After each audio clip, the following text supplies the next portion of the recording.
With Ray Sefo. Ray, I want to talk about the card and then we'll talk a little bit about the promotion, what's going on. First off, the main event. The elephant in the room is that Lance Palmer, many feel was robbed. I just talked to Boss. Boss didn't feel he was robbed. How did you have the fight scored and, you know, the judges? What can we say?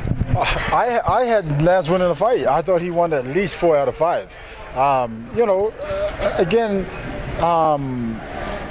Almeida, you know, was controlling the center, but he barely did anything in that center. And when Lance did, you know, was on the outside, when he did decide that he was going to strike, he would take him down and then control him on the ground at least half of the round. You know what I mean? So it's, I don't know how you can lose your bout when you're the guy that's controlling the fight on the ground. Okay, I get it. Again, listen, I got nothing against Almeida. I think he's a great fighter. I think he's a great guy too. But I will always call it as it is. And from sitting there watching the fight, I thought Lance won the fight. I mean, someone was saying to me, yeah, it looks like, you know, double leg all night. And that's exactly what happened. You know, so I thought Lance won the fight by his wrestling and ground and pound. There were times where Almeida was, you know, constantly attacking from the bottom, but the guy Lance was top position and also strong, you know, ground and pounding. And so again, I don't know what to say, you know, other than the fact that I personally thought Lance won the fight.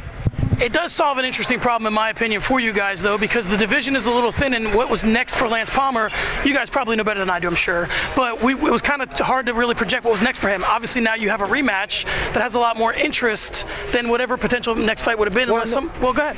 Yeah, no, you make a very good point. I mean, we have at least 2 or 3 guys that Lance could have fought. Right. Next, if he, you know, held his title, but he didn't, and so because of the way the decision went, and again, you know, obviously I got to talk to more people and have a look at the video again and see, you know, and see if what I saw live was exactly the same as my thought, you know, after viewing the fight. So, but right now, again, as far as I'm concerned, what I saw Lance win the fight. First time I ever talked to you, we talked about Ozzie Gulgob, and you said that he could have been, this is pre having all the logistics worked out for the 8-man tournament, you said he could have a title shot. I mean, he certainly didn't do anything to hurt himself tonight. What I asked Boss is that could we be maybe seeing that he can't finish high-level guys, or is Nick Webb just that durable? What do you think is next for Ozzie in terms of, I mean, he didn't hurt himself at all tonight, right? He's still on a pace for that. He's still looking for top 5 guys, maybe Jason High, something like that? Yeah, it's very possible because, you know, obviously Justin Gaethje's next fight is against Brian Foster, and I don't know if Ozzie would sit out, you know, for that long period, because whoever wins out of those 2 guys, they're gonna probably have, you know, 4 to 5 months off before they defend that title. So I don't think that Ozzie would wait around, you know, for that, because that's going to be a long sit out. So I think he'll fight maybe one more time before that, before looking at a title shot. All right, and as far as the Shame and Maurice Peralta fight goes, to me, Peralta just couldn't find the distance, and you know, Maurice looked good though. I mean, he brought the crowd to the feet. So stronger. He said he felt like in tune with what he was doing. So then that opens up that division now. Exactly. 145, okay. Exactly. That's what I was saying. Like, yeah. I have at least 3 or 4 guys that could fight for the title. There you go. You know what I mean? So, yeah, I mean, he was the only guy that finished tonight. Again, I think everybody was well matched, but it turned out to be a decision night, rather. Yeah. You know what I mean? But you know, that's how it goes. Sometimes guys are gonna go there and finish, and sometimes they're gonna go there and the competition is tougher than the way you think. You know what I mean? And so.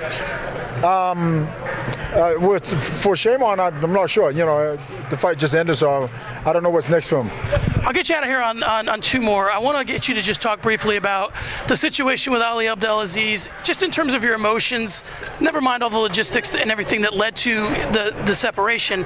How's how's your feeling? Because I was all prepared to write a piece about you guys being like fire and ice and running World Series of Fighting. I know these are very close to you. So just in terms of like how you guys move forward now without him, what are your emotions about that? Listen, Ali will always be family to me. I love the guy. I think he's a great guy.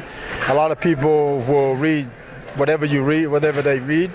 But I know Ali personally, you know, and he's a guy with a heart of gold, and we're going to continue to support him, and he's going to continue to support us. And he's family to us, and we're family to him, and that's basically the bottom line. I know on the 27th you guys have your Best of 2015 coming up. That's going to be a great special on NBC Sports Network. I saw the guy shot it the other day. For you, I mean, this was a huge year for your. If you look at where World Series of Fighting was at the beginning of this year, was pre-Palomino Gaethje 1. Right. So that's crazy to think. Talk about 2015 and just what it meant to you as far as a promotion, you personally, and what you're looking at for 2016. Well, yeah, a lot of great things happened in 2015, and you said it. The Justin Gaethje Palomino 1, and then Justin Gaethje Palomino 2, and then the 8-man tournament, then the insurgence of Carlos Silva, and the new logo. Partners at NBC and IMG. I mean, like, there's so many things that's so positive for 2015. And so, when you end a year like that very positively, you look forward to 2016 because I think it's going to be even bigger. I couldn't agree more. This was the president and matchmaker, Ray Sefo. Ray, best of luck in 2016. It was a great 2015. I feel like it will be end up being a pivotal year for you guys. You'll look back at 2015 and say this is when things changed and we became who we ultimately were. So best of luck and keep putting on great fights.